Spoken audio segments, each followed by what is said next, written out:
Rodrigão, meu parceiro, gurizada do chat aí, tem mais algum assunto de Grêmio que vocês queiram falar, que vocês queiram que a gente comente aqui? Senta o dedo aí nos comentários aí. Rodrigo, tu quer falar do Lucas Leiva?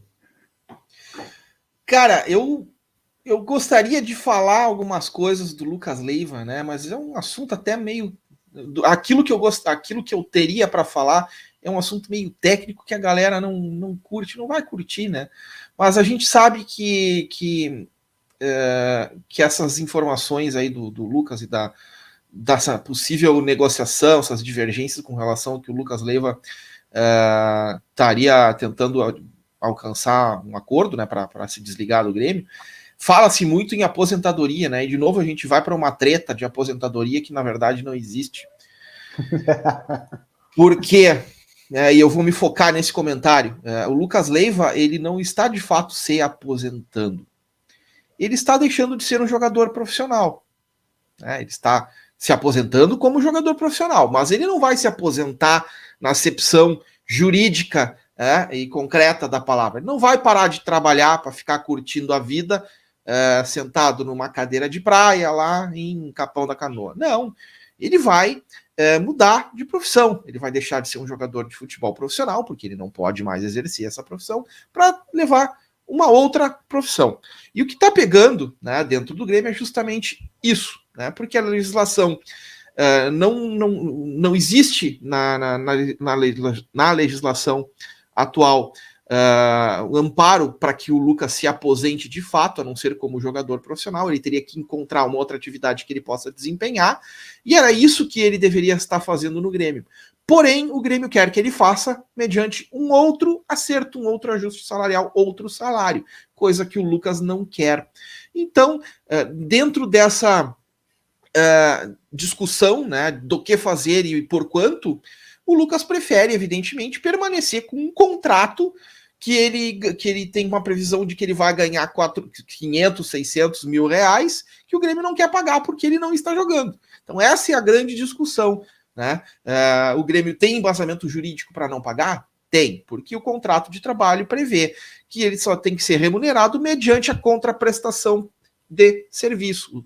O trabalhador tem que prestar um serviço e o Grêmio aí vai pagar contraprestação pecuniária pelo serviço prestado. Lucas Leiva está prestando serviço ao Grêmio dentro de campo? Não, então o Grêmio não tem obrigação legal de pagar a prestação pecuniária. É nisso que o Grêmio se agarra, mas o Lucas entende que ele tem direito, e essa é a negociação que está acontecendo nos bastidores, né? Não se sabe exatamente aonde vai terminar, como vai terminar, mas eu acho que pelo bom relacionamento que o Lucas Leiva tem com a direção, eu acho que isso vai se resolver de alguma forma, né? Nem que seja através de um acordo judicial, que isso também é bem possível para dar quitação para todas as partes.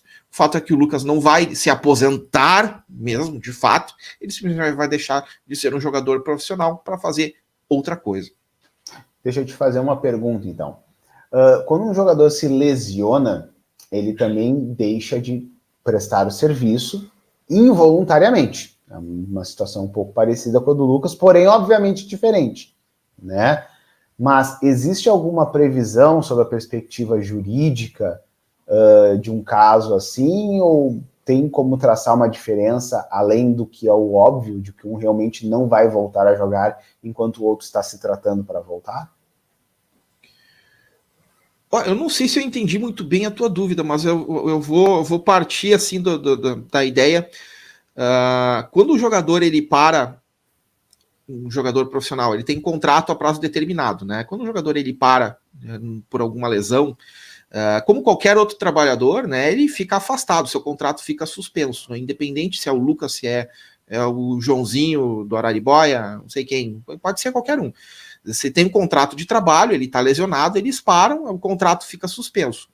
Né? O normal, né, dentro de um contrato de trabalho, o camarada vai fazer a sua inserção pelo benefício de auxílio previdenciário, que ele vai receber dentro de um teto, mas dentro desse teto tem uma diferença bem significante, né, especialmente de um jogador de alto nível, como seria o caso do Lucas Leiva, para o salário que ele ganharia no clube. Né? Vamos dizer, o Lucas Leiva fechou um contrato de 400 mil reais, por exemplo, E o INSS paga, né, para auxílio-doença lá um valor de no máximo 5 mil reais. Temos aí uma diferença absurda de 390 e tantos mil reais, coisa que o Lucas Leiva certamente deve estar querendo receber do Grêmio, né?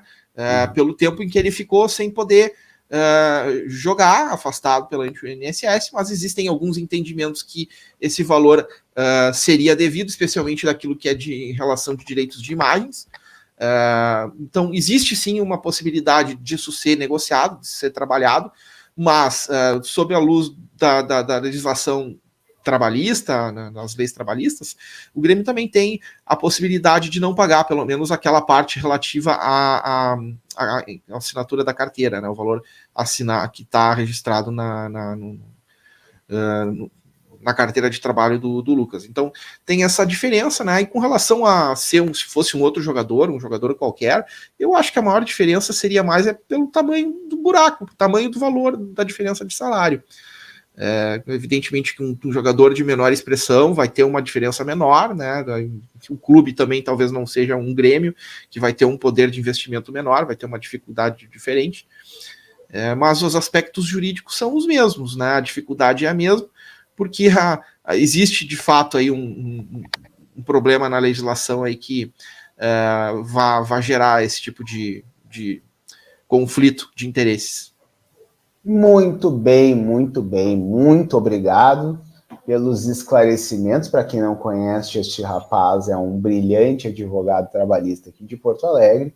Se vocês tiverem qualquer problema com o seu patrão, liguem para este homem, entrem em contato aqui com o Entre Linhas, né? Porque se você for patrão também, pode me chamar, que aí a gente... Se você for patrão também, pode chamar, né? Trabalhou anos trabalhando para patrões também, né? Não só defendendo empregados, mas também patrões. Uma larga experiência. Com certeza um dos melhores advogados trabalhistas que nós temos aqui no Rio Grande do Sul é esse que vos explanou agora, tá? Depois tu me dá a minha comissão. Boa. 20%. Pessoal,